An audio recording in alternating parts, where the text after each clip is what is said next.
Hello दोस्तों, आज budget 2026 release हुआ। फार्मर्स के लिए बहुत ही खुशखबरी है। सर बजट फॉर फार्मिंग में fishery, animal husbandry, sandalwood, cashew nut, almond, cocoa, ये सब को ज़्यादा फोकस किया गया है। और एक एआई बेस्ड स्टैक भारत विस्तार, इसको इंटीग्रेट लॉन्च किया जाएगा गवर्नमेंट के द्वारा, ताकि फार्मर्स एआई टेक्नोलॉजी को यूज़ करके प्रेडिक्ट कर सकते हैं कि कौन सा सीड अच्छा रहेगा, क्रॉप हेल्थ क्वालिटी को डिटेक्ट कर सकते हैं। तो ये जो फ्री रहेगा गवर्नमेंट के द्वारा AI stack, AI application. Fisheries में आज निर्मला सीतारमण जी ने एक स्टेटमेंट पढ़े, integrated development of 500 reservoir and Amrit Sarovar, strengthening fisheries value chain in coastal area and enabling market linkage for startup and women-led group together with fish FPOs। चलो मैं break down करता हूँ step by step, इसका मतलब क्या है। Integrated development of 500 reservoir and Amrit Sarovar, government 500 existing reservoir को select करके उसमें केज कल्चर डेवलप करेंगे। Existing reservoir in the sense जो भी डैम है जिससे हाइड्रो इलेक्ट्रिसिटी जनरेट किया जाता है, पावर प्लांट है, पावर प्लांट में उसमें अभी केज कल्चर किया जाएगा, फिशिंग के लिए यूज़ होगा। वो डैम रिजर्वर दो तरह से यूज़ होगा, एक तो पावर प्लांट जनरेशन के लिए, इलेक्ट्रिसिटी के लिए, और एक फिशिंग के लिए केज कल्चर भी वहाँ किया जाएगा। ये एक गुड स्टेप है गवर्नमेंट के द्वारा। पहले सी या रिवर में वो केज कल्चर किया जाता था, अब डैम भी प्रिफर किया जाएगा। एंड गवर्नमेंट उस डैम के पास बोट फैसिलिटी और कोल्ड स्टोरेज फैसिलिटी भी डेवलप करेगा। बोट फैसिलिटी इसलिए क्योंकि लैंड से जाके जब आप फिशिंग करोगे, वहाँ फिश केज से जब फिश निकाल के लाओगे तो बोट का ज़रूरत होगा। तो वो फिश लाने के बाद जब तुमको उसको स्टोर करना है, क्योंकि मार्केट ले जाने में टाइम लगता है, गाड़ी आएगा उसको लोड करेगा और मार्केट ले जाए, उसमें 2-3 दिन 4 दिन लग जाता है। तो वो टाइम तक कोल्ड स्टोरेज डेवलप करेंगे ताकि उस टाइम तक आप अपना फिश को वहाँ पे स्टोर कर सकते हो, वरना फिश खराब हो जाता है। एक वार्ड इंक्लूड किया है अमृत सरोवर। अमृत सरोवर मिशन अमृत सरोवर 2022 में लॉन्च हुआ था on the eve of 75th independence day. इसमें 1 एकड़ आर्टिफिशियल पॉन्ड क्रिएट किया जाएगा with in the vicinity of city, ताकि लोग जाके टहल सकते हैं, इवनिंग में वहाँ पे बैठ सकते हैं। तो उस चीज़ को गवर्नमेंट ने लेवरेज किया है फिशर्समैन के लिए। वहाँ पे अभी फिशर्समैन को दिया जाएगा, वो फिश कल्चर कर सकते हैं वहाँ पे।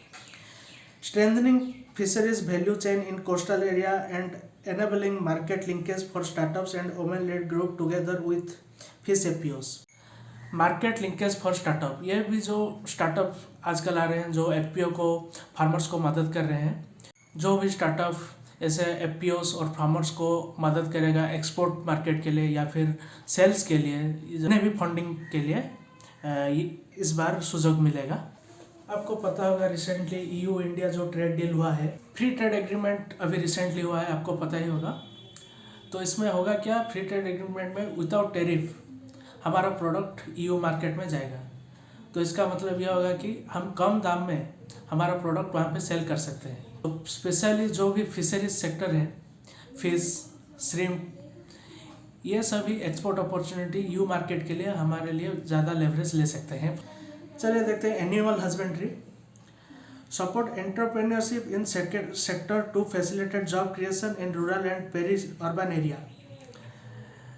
इसका मतलब यह गवर्नमेंट चाहता है कि ज़्यादा से ज़्यादा rural and semi rural area में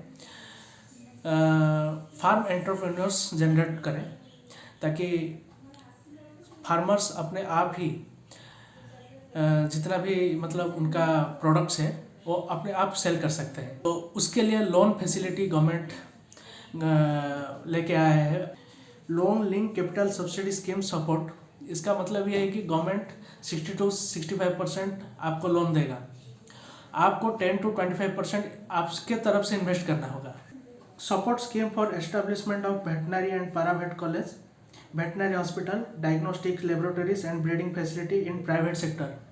जो भी अपना प्राइवेट सेक्टर के लिए अभी गोल्डन अपॉर्चुनिटी है, जो भी पैरावेट कॉलेज खोलना चाहते हैं या फिर वेटनरी हॉस्पिटल्स खोलना चाहते हैं या फिर डायग्नोस्टिक सेंटर भी एनिमल्स के लिए पर्टिकुलरली खोलना चाहते हैं, उनके लिए एक गोल्डन अपॉर्चुनिटी है। गवर्नमेंट आपको फंड देगा।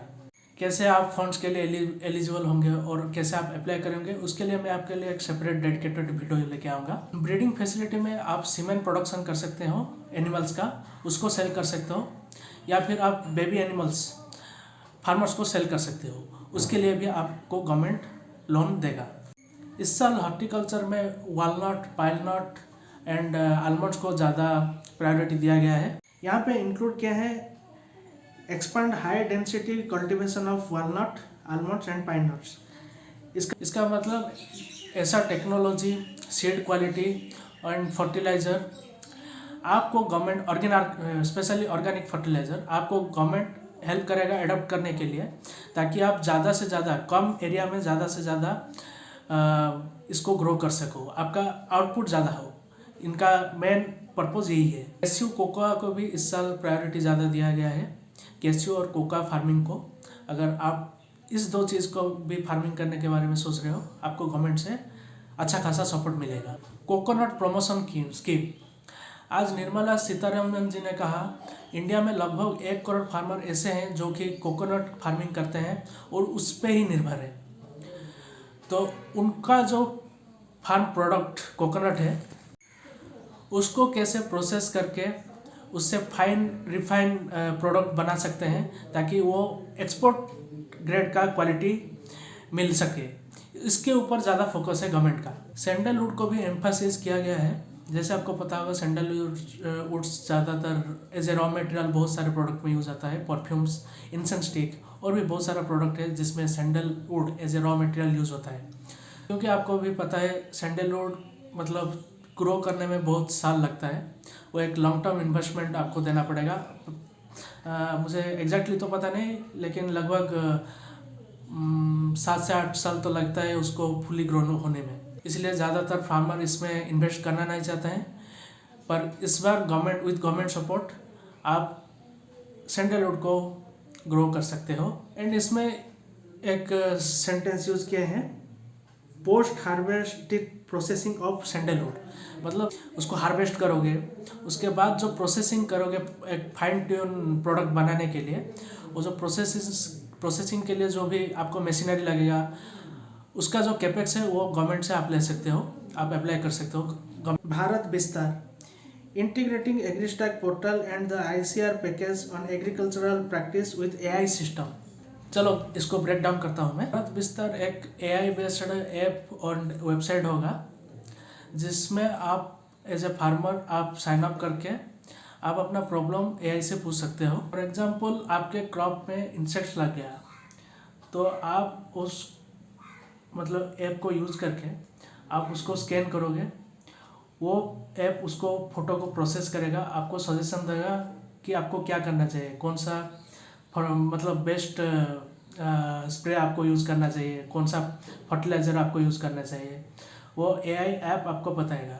ये बैक्ड है बाय ICAR इसमें डाटा प्रोवाइड करता है और इसको ऑपरेट भी ICAR ही करता है। और एक एग्जांपल यूज़ केस आपको देता हूँ, ये सॉफ्टवेयर आपको लैंड मैपिंग करने में भी मदद करेगा। Land mapping in the sense, आप अपना लैंड का जो इमेज है आप उसको अपलोड करोगे, ये आपको बताएगा कि कितना डिस्टेंस में आपको क्रॉपिंग करना चाहिए, ताकि आप मैक्सिमम आउटपुट निकाल सकते हो। एक और यूज़ केस मैं आपको बताता हूँ, ये आपको क्लाइमेट आपके एरिया में, आप अपना एरिया का पिन कोड इसमें फिट करोगे, ये आपको बताएगा कि आज का क्लाइमेट कैसा रहेगा आपके एरिया में। तो आप स्ट्रैटेजी आप प्लान कर सकते हो कि अगर कल बारिश होने वाला है तो मैं आप सीडिंग नहीं करूँगा। तो ये एक यूज़ केस हो सकता है, होना तो चाहिए, पता नहीं ये फीचर्स इसमें लाएगी कि नहीं। ये AI सॉफ्टवेयर आपको मदद करेगा सोर्सिंग करने में, कहाँ पे सीड कम सस्ता में चीपेस्ट सीड अवेलेबल है, कहाँ पे फर्टिलाइज़र चीप अवेलेबल है, कहाँ पे आपको मतलब आपके नियर विसिनिटी में कहाँ पे सस्ता सीड, फर्टिलाइज़र, पेस्टिसाइड्स अवेलेबल है। आज के डेट में अगर आज परचेज करना चाहते हो तो आपके एरिया में, आपके जोन में कहाँ पे सस्ता मिलेगा, ये आपको रिकमेंड करेगा। एक और यूज़ केस इसका ये हो सकता है कि यह सॉफ्टवेयर आपको सेल करने में मदद करेगा। मतलब ये इसका पास पूरा एक ह्यूज डाटाबेस है नॉलेज का। कैसा नॉलेज का ना, मार्केट प्रिडिक्शन कर सकता है ये कि आज अगर आप हार्वेस्ट कर रहे हो तो इसको कितने देर तक आप स्टोर करना है, रखना है। मतलब ये आपको सजेस्ट करेगा कि आज हार्वेस्ट किए तो इसको अब मार्केट में मत बेचो, क्योंकि अब मार्केट में इसका प्राइस ज़्यादा लो है। आपको ये सजेस्ट करेगा आप स्टोर करो, कोल्ड स्टोरेज में आप इसको स्टोर करो, और ये आपको नोटिफाई करेगा जब मार्केट में प्राइस हाइक होगा। तो ये एक बेस्ट यूज़ केस है। ये मुझे तो लगता है ये एक मेन यूज़ केस है। ओके, जितना भी अपडेट था मैं फार्मिंग, इस बजट में फार्मिंग के रिलेटेड मैं आपको साथ शेयर कर दिया। अगर आगे कुछ अपडेट आता है गवर्नमेंट की तरफ से तो मैं आपको अपडेट करता रहूँगा। आप मुझे अब कमेंट करके बताओ कि आप कौन सा स्टेट से हो, कौन सा फार्मिंग कर रहे हो आप, या फिर आप एक एस्पायरिंग फार्मप्रेन्योर हो जो कि फार्मिंग करने के बारे में सोच रहा है। तो ये बताओ कि आप अगर फार्मिंग करने के बारे में सोच रहे हो तो कौन सा फार्मिंग आप करने के बारे में सोच रहे हो, कमेंट करके ज़रूर मुझे बताना।